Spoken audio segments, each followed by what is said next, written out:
Hello everyone. ಕುಸನ್ಮಾರ್ಗ classes ಹದಿಹರೆಯಕ್ಕೆ ಪ್ರವೇಶ ಪಾಠದ ಮೊದಲನೆಯ ಪ್ರಶ್ನೆ: ಮಾನವರಲ್ಲಿ ಸಂತಾನೋತ್ಪತ್ತಿ ಪರಿಪಕ್ವತೆಯ ಲಕ್ಷಣಗಳು ಗೋಚರವಾಗಲು ಆರಂಭವಾಗುವ ಜೀವನದ ಅವಧಿ. ಮಾನವರಲ್ಲಿ ಸಂತಾನೋತ್ಪತ್ತಿಯ ಪರಿಪಕ್ವತೆಯ ಲಕ್ಷಣಗಳು ಅಂದ್ರೆ ಈಗ ಅವರು ಯಾವ ವಯಸ್ಸಿಗೆ ಬಂದಾಗ ಅವರು ಸಂತಾನೋತ್ಪತ್ತಿಗೆ ಅರ್ಹರಾಗಿರುತ್ತಾರೆ, ಆ ಅವಸ್ಥೆ, ಆ ಜೀವನದ ಅವಧಿಯನ್ನ ಏನಂತ ಕರೀತಾರೆ ಅಂತ ಕೇಳಿದ್ದಾರೆ. ಶೈಶಾವಸ್ಥೆ ಇಲ್ಲ. ಇದು ಶೈಶಾವಸ್ಥೆ ಅಂದ್ರೆ ಏನು?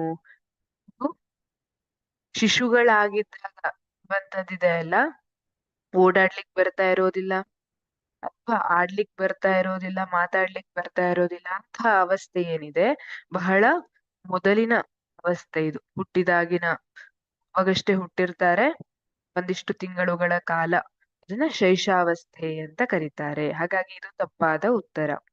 ಬಾಲ್ಯಾವಸ್ಥೆ ಅಂದ್ರೆ ಈಗ ನಮ್ಗೆ ಈಗ ಮಾತಾಡ್ಲಿಕ್ ಬರ್ತದೆ, ಆಡ್ಲಿಕ್ ಬರ್ತದೆ, ಓಡ್ಲಿಕ್ ಬರ್ತದೆ, ಅದನ್ನ ಬಾಲ್ಯಾವಸ್ಥೆ ಅಂತ ಕರೀತಾರೆ. ಹಾಗಾಗಿ ಇದು ಸಂತಾನೋತ್ಪತ್ತಿಯ ಪರಿಪಕ್ವತೆಯ ಲಕ್ಷಣಗಳನ್ನ ತೋರಿಸುವಂತಹ ಅವಧಿ ಅಲ್ಲ.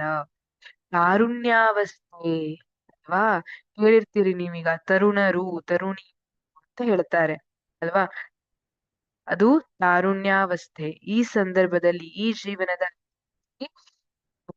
ಸಂತಾನೋತ್ಪತ್ತಿಯ ಪರಿಪಕ್ವತೆಯ ಲಕ್ಷಣಗಳು ಗೋಚರವಾಗಲು ಪ್ರಾರಂಭಿಸುತ್ತದೆ.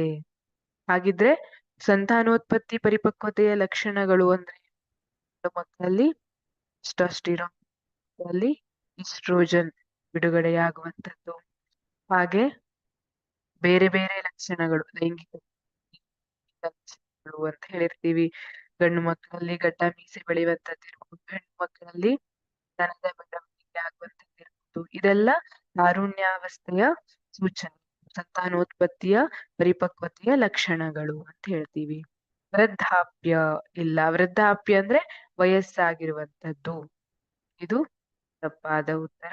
ಹಾಗಾಗಿ ಮಾನವರಲ್ಲಿ ಸಂತಾನೋತ್ಪತ್ತಿ ಪರಿಪಕ್ವತೆಯ ಲಕ್ಷಣಗಳು ಗೋಚರವಾಗಲು ಆರಂಭವಾಗುವ ಜೀವನದ ಅವಧಿ ಆಪ್ಷನ್ ಸಿ ತಾರುಣ್ಯಾವಸ್ಥೆ ಸರಿಯಾದ ಉತ್ತರ.